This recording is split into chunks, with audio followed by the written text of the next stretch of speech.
Olá, caro aluno. Nessas aulas vamos estudar um pouco da genética. Bom, vamos ver como ela começou?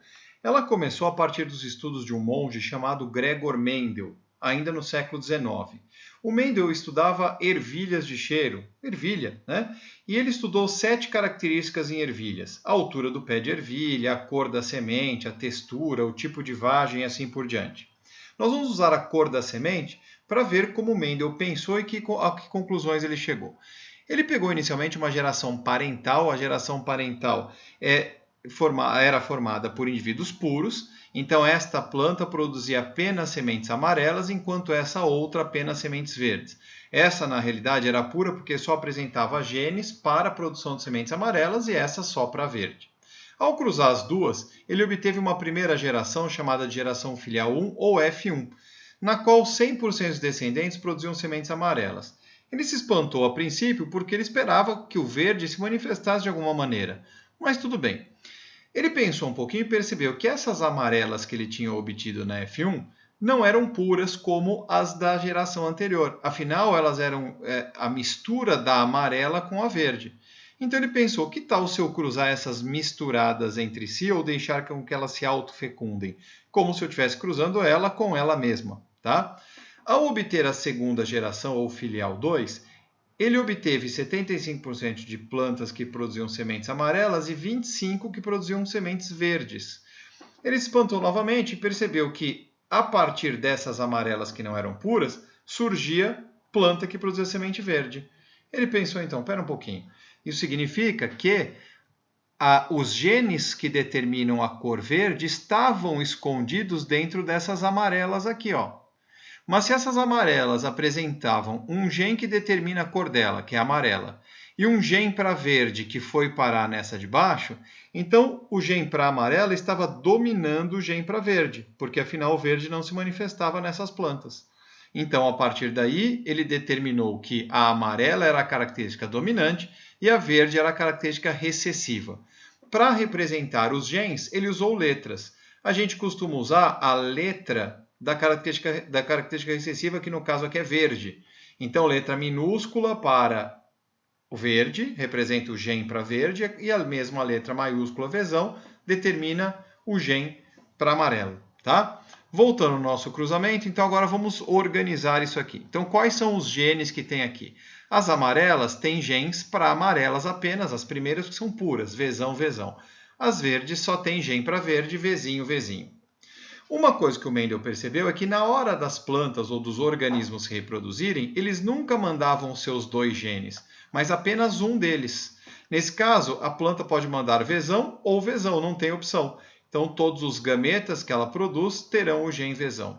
Essa verde só pode mandar Vzinho ou Vzinho, apenas um deles, mas qualquer um que vá será certamente Vzinho. A união desses gametas formará indivíduos Vzão, Vzinho. Perceba que se o gene para amarelo está junto do gene para verde, é a característica amarela que se manifesta, o verde está escondido. Essas plantas são iguais, né? Ou a mesma planta, e portanto tem o mesmo genótipo. Genótipos são os genes que determinam as características, tudo bem? Bom, agora, quais são os gametas que essas plantas podem produzir? Perceba que agora existem 2 possibilidades. Essa planta pode mandar o Vzão ou o Vzinho, como essa também. Então, qual ela vai mandar? Bom, essa aqui pode mandar tanto o Vzão quanto mandar o Vzinho. A outra também pode mandar tanto o Vzão quanto o Vzinho. Então, quando nós vamos cruzar, a gente facilita fazendo o seguinte, ó.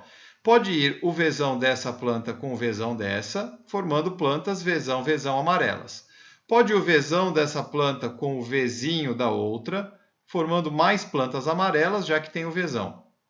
Pode ir Vzinho com Vzão, a gente costuma colocar o dominante na frente novamente, então fica mais um Vzão, Vzinho, e finalmente tem a última Vzinho, Vzinho. Observe que essas amarelas aqui, ó, são 3 no total de 4 e as verdes apenas uma no total de 4. Então, nós temos aqui uma proporção de 3 amarelas em 4 plantas produzidas diferentes e uma em cada 4, tá? O que gera uma proporção de 75% de plantas com característica dominante para 25% de plantas com característica recessiva verdes. Nós temos, então, a proporção fenotípica. Por que fenotípica? Porque a gente está falando de fenótipo amarelo e verde, de 3 amarelas para 1 verde na primeira lei de Mendel. Mas o que é o fenótipo mesmo? Então vamos lá, olha só. Vamos começar aqui pelo homozigoto e heterozigoto. Quando o organismo tem 2 genes iguais, não importa se eles são dominantes ou recessivos, nós dizemos que ele é homozigoto ou puro para aqueles genes, para aquela característica. Então essa daqui seria uma planta de ervilha pura para amarela e essa pura para verde, tá? Os heterozigotos, né? Hétero é diferente, tem genes diferentes, um para amarelo, um para verde. Quem se manifesta é o gene para amarelo, mas ele tem um de cada, genes diferentes. Então, olha só, quem são os genótipos? Os genótipos são os genes, os conjuntos de genes que vão determinar as características, os fenótipos. Então, o que é um fenótipo? É a manifestação dos genes, dos genótipos, tá bom? Quando é Vzão, Vzão, ele é puro, amarela pura. Vzão, Vzinho é amarela híbrida ou heterozigota. E Vzinho, Vzinho é verde. Lembre-se que quando nós dizemos que uma planta é verde ou é amarela, o que significa dizer que ela é Vzão, Vzão? Significa que esses 2 genes são genes alelos, o Vzão e o Vzão, e estão em cromossomos homólogos. O indivíduo que é Vzinho, Vzinho também tem genes alelos Vzinhos em cromossomos homólogos. Na realidade, como essas plantas são da mesma espécie, todos os genes V são genes alelos e todos os cromossomos são cromossomos homólogos. Agora você vai fazer um exercício para confirmar o que você aprendeu. Vamos lá?